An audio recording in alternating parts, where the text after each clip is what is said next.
Ji we're Canadian road tracker blogger realtor here. अच्छा, मेरे एक सब्सक्राइबर हैं जो गालिबन कुवैत में है, सभी नाम है उनका। उन्होंने कहा था कि जी स्पेन के अंदर सेल फोन शॉप कैसे खोली जा सकती है।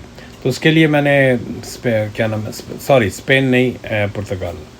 पुर्तगाल में सेल फोन शॉप कैसे खोली जा सकती है, तो उसके लिए फिर मैंने वहाँ पर कॉल की जो मेरे जानने वाले हैं। तो ये ओवर द फ़ोन है, जो भी उन्होंने जो भी पूरी इन्फॉर्मेशन दी है, it's a complete information how to open a cell shop. अच्छा, इसके बाद अब मैं तवातर के साथ जो है ना, दुनिया के तमाम ममालिक में कहाँ कहाँ जाया जा सकता है, ये उस मुल्क के बारे में, चलें बल्गारिया चलें चलें यूके चलें या वरेवर। तो प्लीज़ मेरे चैनल को सब्सक्राइब करें ताकि आपको आइंदा आने वाली तमाम वीडियो से आप अच्छे तरीके से मुस्तफ़ीद हो सकें। मैं अभी आगे इसके वीडियो लगाता हूँ, उनकी उनकी टेलीफोन कन्वर्सेशन। और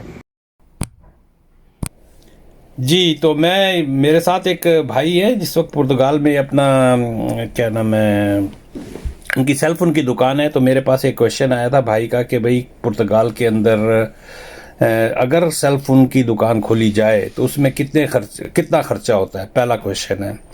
दूसरा क्वेश्चन मैं इनसे करूंगा कि इसमें गवर्नमेंट की क्या रेगुलेशंस और रूल्स इन्वॉल्व होते हैं। और तीसरा, सोर्स ऑफ प्रोडक्ट क्या है। तो चले भाई, आप मुझे बताइए कि एक दुकान कहीं भी, अगर मेन लिस्बन में या आउटस्कर्ट्स में 20-25 किलोमीटर दूर अगर खोलते हैं तो कितना खर्चा आएगा। जी भाई। जी अस्सलाम वालेकुम।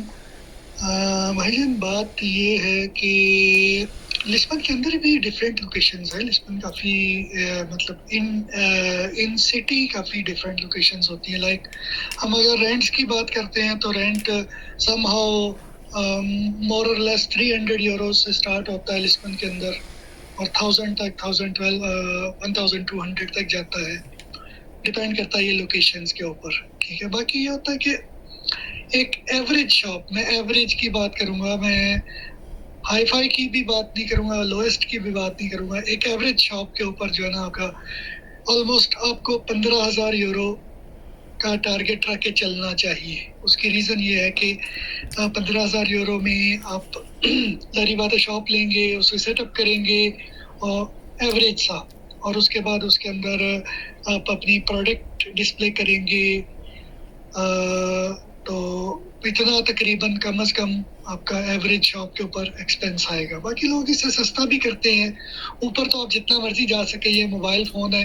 अब आप 10 आईफोन रख लेंगे तो लाख रुपए तो आपका यही बन जाएगा।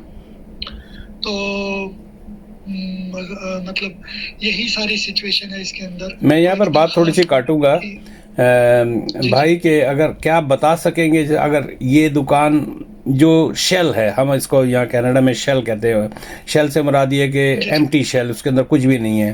तो ये काउंटर जी जी वगैरह और ये दुकान की थोड़ी सी डेकोर वगैरह, ये स्लॉट वॉल्स वगैरह लगाते हैं, ये पीछे कैबिनेट सी छोटी सी बनाते हैं या पूरी दुकान में चारों तरफ बनाते हैं, उसमें कितना खर्चा हो जाता है। एसेसरीज बाद में डालने की बात है, माल बाद में डालना है। देखिए, इसके अंदर ना दो ऑप्शंस होती हैं। ऑप्शन नंबर एक ये होती है कि आप एम्प्टी शॉप लेके तो उसको रीबिल्ड खुद करें। ठीक है, वो तो डेफिनेटली महंगी पड़ेगी, लेकिन उसमें ये होता है कि अपनी आपकी मर्जी के हिसाब से सारा डिस्प्ले बन जाएगा।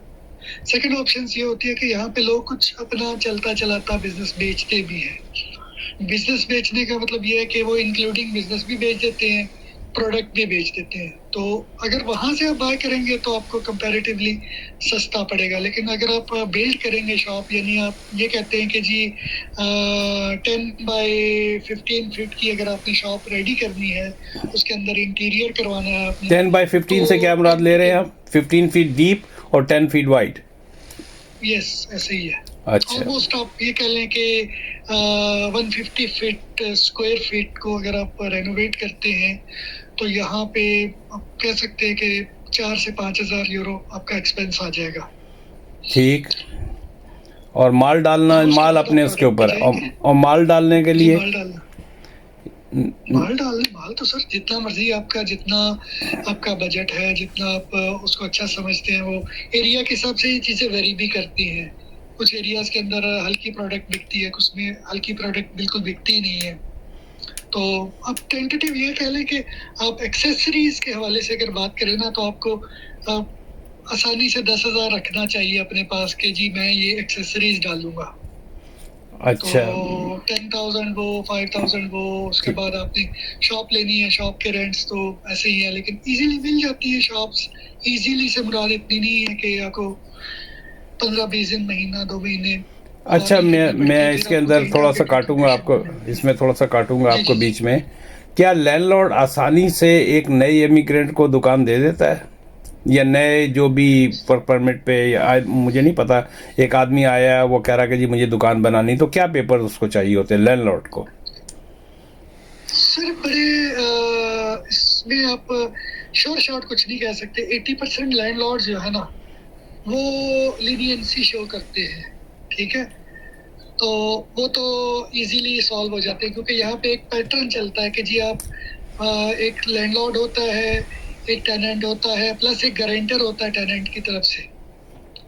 वो एक यहाँ के इमिग्रेशन कह रहा हूँ, फाइनेंस ने अलाउ किया हुआ है कि जी अगर ये रेंट पे नहीं करता हो, गारंटर को पूछते हैं कि भाई आपने गारंटी दी थी, रेंट पे तो करवा दे मेरा, मैं यहाँ आपको ठीक है। थोड़ा सा उसके बाद रोकूंगा, ये सारे मामला मैं होते हैं। थोड़ा सा आपको यहाँ रोकूंगा। गारंटर कौन हो जी जी। सकता है? जो भी रेजिडेंट हो लोकल। ये अब देखिए, ये चीजें वेरिएबल है। वही ना, जो 80% है वो तो कोई किसी को भी गारंटर मान लेंगे जिसके पास रेजिडेंसी होगी। 20% ऐसे भी हैं जो ये कहेंगे कि जी यहाँ का नेशनल हो या 2 गारंटर हो, फिर हम मानेंगे, ठीक हो गया, ठीक ठीक है। हो गया। तो वो तो आपको भी अंदाजा है कि वहां पे भी जो लैंडलॉर्ड होता है उसके अपने नखरे होते हैं, कभी बिल्कुल, नखरे कर लेते हैं, बिल्कुल, कभी सोचते हैं कि नहीं यार ये बिल्कुल ठीक हो बंदा गया, हमें अच्छा लगा है, ठीक है हम कर लेते हैं। ठीक हो गया। मैं बिल्कुल समझ रहा हूँ, तो हमारे यहाँ भी तकरीबन ऐसे ही कहानी है आपको। हाँ जी।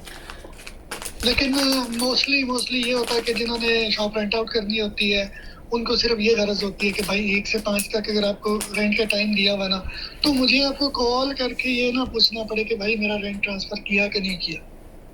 आप ऑटोमेटिकली उसको रेंट ट्रांसफर करें। ये लोग पूछते भी नहीं आप क्या कर रहे हो, क्या नहीं कर रहे। इवन बाहर से गुजरेंगे भी ना, आप उनको 10 दफा कहेंगे कि यार मेरे से मोबाइल ठीक करवा लिया करो, कोई मसला नहीं, मैं आपसे कुछ नहीं लेता, वो फिर भी नहीं गुजरेंगे आपके पास सामने से कि जी कुछ ऐसा मैं आपको कुछ ऐसी फटीक डालूं कि जिसकी वजह से आप ये सोच में पड़ जाए कि ये मालिक है और मैं किराएदार हूँ।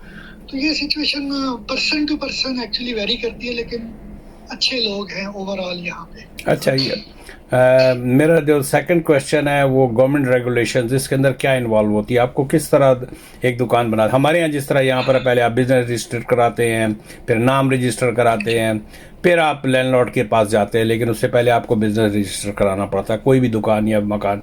मकान कह रहा हूँ, बीच में हाँ निकल जी। आया। तो क्या है वहाँ प्रोसीजर है? यहाँ पे थोड़ा सा प्रोसीजर जो है ना उल्टे तरीके से स्टार्ट होता है। मसलन आपने शॉप ली है ना, ठीक। आपने पहले शॉप लेनी है, shop on the person name होती है, ठीक है।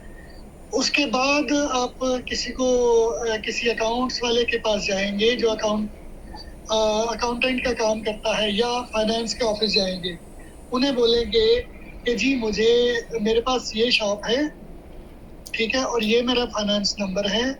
मैं चूंकि ये चीज़ें हैं दो, तो मैं एक एक्टिविटी ओपन करना चाहता हूँ कि मैं इस शॉप के ऊपर फला फला फला फला प्रोडक्ट डील करूँगा, तो आप काइंडली मेरी एक्टिविटी ओपन कर दें। तो बढ़िया। उनकी बेसिक रिक्वायरमेंट 2-3 ही होती है।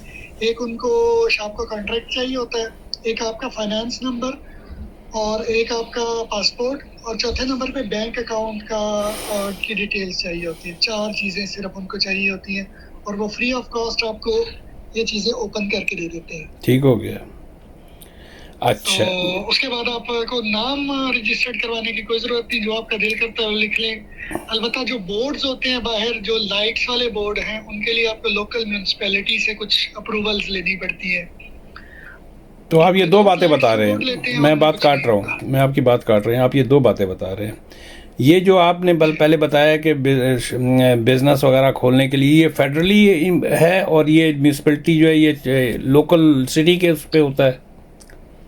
हाँ जी, तो वो फेडरली है ना, वो तो फाइनेंस डिपार्टमेंट उसमें डायरेक्टली इन्वॉल्व होता है कि फाइनेंस को पता होता है कि ये ऐसी चीजें चल रही हैं, क्योंकि वो जो फाइनेंस का सर्टिफिकेट है ना, जो जिसपे आपने एक्टिविटी ओपन करके ली है, वो कहीं पे भी आप फर्दर जाएंगे, क्योंकि वो जो आपका बैंक अकाउंट होगा ना, बेसिकली जो जिसकी आप डिटेल्स उनको प्रोवाइड करेंगे, वो होगा पर्सनल नाम पे, ठीक है।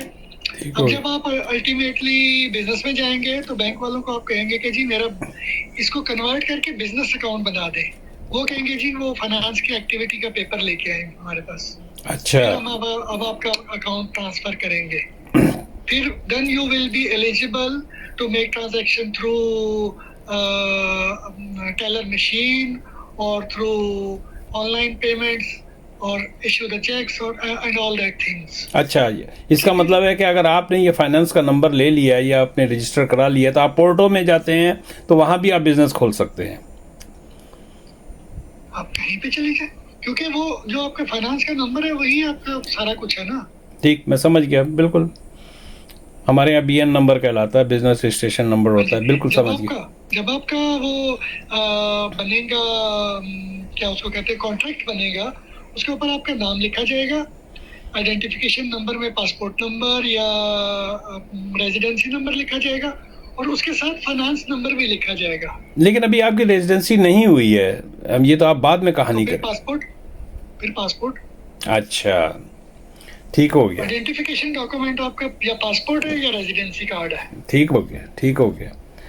अच्छा, अब अगर एसेसरीज वगैरह डालनी हो तो इसके लिए माल कहाँ से मिल जाता है आपको? पुर्तगाल, आई मीन लिस्बन की हद तक मैं इस वक्त बात कर रहा हूँ, तो लिस्बन में लोअर लेवल पे, हाँ लोअर लेवल पे तो आपको लिस्बन में ही रहना पड़ेगा, यानी कि छोटी छोटी शॉपिंग के लिए, क्योंकि इसमें वैरायटी बहुत ज़्यादा होती है और जो है क्वांटिटी इतनी ज़्यादा नहीं होती, तो इसलिए आपको लिस्बन में ही रहना पड़ेगा। अगर आप बल्क में काम करते हैं तो फिर मैं रिकमेंड करूँगा कि आप स्पेन करें ट्राई, स्पेन की मार्केट बहुत बड़ी है। अच्छा, तो माल लेने के लिए लोग स्पेन भी जाते हैं? स्पेन भी जाते हैं सर। ओह, तो अच्छा, यहाँ पर एक और क्वेश्चन आ गया। एक क्वेश्चन से दूसरा क्वेश्चन निकलता है। हमारे यहाँ जिस तरह हम, अभी मैं डिट्रॉइट में USA गया हुआ था, तो हमारी एक सर्टन लिमिट होती है कि अगर एक दिन के लिए हैं तो हम इतनी शॉपिंग कर सकते हैं, अगर हम 2 दिन रहते हैं तो हम इतनी शॉपिंग करते हैं, और on and on and on. तो जब स्पेन से आप क्रॉस कर रहे होते तो वहाँ ये चेक नहीं करते कि किसी किस्म का कि आप क्या लेके जा रहे हैं, क्या हिसाब का, क्योंकि बॉर्डर तो चेक हो ही नहीं रहा वहाँ पर। सर ये कुछ इनकी पॉप आए हुए थे, प्लस ये है कि इनका कुछ यूथ फेस्टिवल चल रहा था, उसके इसमें इन्होंने बॉर्डर को कुछ थोड़ा लुक आफ्टर किया है, अदरवाइज बिल्कुल नहीं करते। जो होती है ना हमारे इंटरनल जो ट्रांसफर होती है चीज़ों की, जो उधर से आती है, क्योंकि हम जो भी चीज़ें ऑनलाइन मंगाते हैं ना, वो सारी चीज़ें ऑनलाइन नॉर्मली अदर कंट्री से आती हैं, यानी पोलैंड से आती हैं कुछ चीज़ें हमारी, और जर्मनी काफ़ी इसमें आगे है, वहाँ से आती हैं। उसके बाद आपके स्पेन से भी आती हैं। तो ये चीज़ें इनके ऊपर सिर्फ हमसे वो वैट नंबर ज़रूर लेते हैं, लेकिन वो जो इनवॉइस होती है उसमें वैट इंक्लूड नहीं हुआ था। नहीं, अगर आप स्पेन में शॉपिंग कर रहे हैं किसी से, अगर आप कैश शॉपिंग नहीं है, एक बल्क में सामान उठा रहे हैं, तो वो पूछेगा, पूछता नहीं है कि आपकी दुकान कहाँ। हमारे यहाँ जिस तरह होता है, मैं थोड़ा सा लोगों को गाइड भी करता जाऊँ, हमारे यहाँ अगर आप दुकान का कोई भी लेते हैं तो वो फिर बिजनेस टू B2B कहलाता है, बिजनेस टू बिजनेस ट्रांजैक्शन है। सही है, सही है। तो उसके अंदर वो सारी इन्फॉर्मेशन लेता है। अगर मैं USA से कोई माल ले, फर्ज किया मैं कोई चीज़ USA से माल लूंगा तो मुझे यहाँ पर GST पड़ जाएगा। लेकिन आप अगर स्पेन से माल उठा रहे हैं तो वहां पर क्या इन्वॉल्वमेंट होती है? वहाँ पे इन्वॉल्वमेंट ये होती है कि आपका जो वैट नंबर है वो लेते हैं। अच्छा, बोलते हैं इसको IVA। अच्छा, ठीक है, IVA नंबर ले लेते हैं और उसके हिसाब से आपकी इनवॉइस बन जाती है। आसम, आसम, ठीक हो गया, ठीक हो गया। ठीक है, क्योंकि आपका सारा चैनल में लीगलाइज हो गया ना, तो आप सारी चीज़ें जो भी लेके आए हैं वो लीगल वे आउट से लेके आए हैं कि जी आपने यहाँ से परचेजिंग की है तो आप सेल कर रहे हैं। जो आप किसी प्रोडक्ट सेल कर रहे हैं उसमें अल्टीमेटली आपको फाइनेंस पूछने वाला है कि आप ये सेल क्यों कर रहे हैं, मुझे पहले ये बताएं। ठीक हो गया। आपके पास इनपुट में आपका प्रूफ है कोई? क्या आपने माल कहाँ से खरीदा? सिचुएशन ये है कि यहाँ पे जो भी इनवॉइस हमारी बनती है वो फौरी तौर पे फाइनेंस के सिस्टम में अपलोड ऑटोमेटिकली हो जाती है, क्योंकि इन्होंने यहाँ पे ये सिस्टम अप्लाई कर दिया हुआ है, आपस में ज्वाइन किया हुआ है इन्होंने सारा। जी जी, सिंस 2023 ये सिस्टम ऑन है कि ATCUD इसको बोलते हैं, ये एब्रिविएशन है किसी चीज़ की। ATCUD कोड हमें दे देते हैं कि जी ये कोड होगा तो आप ये चीज़ें लेके ना तो ऑटोमेटिकली आपके फाइनेंस के सिस्टम में अपलोड होंगी जो भी इनवॉइस बनाएंगे। यानी उसको आप ऑल्टर भी नहीं कर सकते, इनवॉइस को कैंसिल कर सकते हैं विद इन द मंथ, लेकिन ऑल्टर नहीं कर सकते। ठीक हो गया, ठीक हो गया। तो इसका मतलब है आप ये कहेंगे कि स्पेन एक बड़ी मार्केट है बाइंग के लिए? जी, स्पेन डायरेक्ट एक्सेस है ना। ठीक है, क्या नाम है, मैं आपका ज़्यादा टाइम नहीं लूँगा, वीडियो भी तकरीबन 15 मिनट की होने जा रही है, तो मैं यहाँ पर पॉज करता हूँ। तो व्यूअर क्या नाम है, बाकी मैं कमेंट्स बाद में करता हूँ, तो मैं आपको इजाज़त देता हूँ और यहाँ पर मैं आपकी मेरी जो कन्वर्सेशन है यहाँ पर ख़त्म होती है।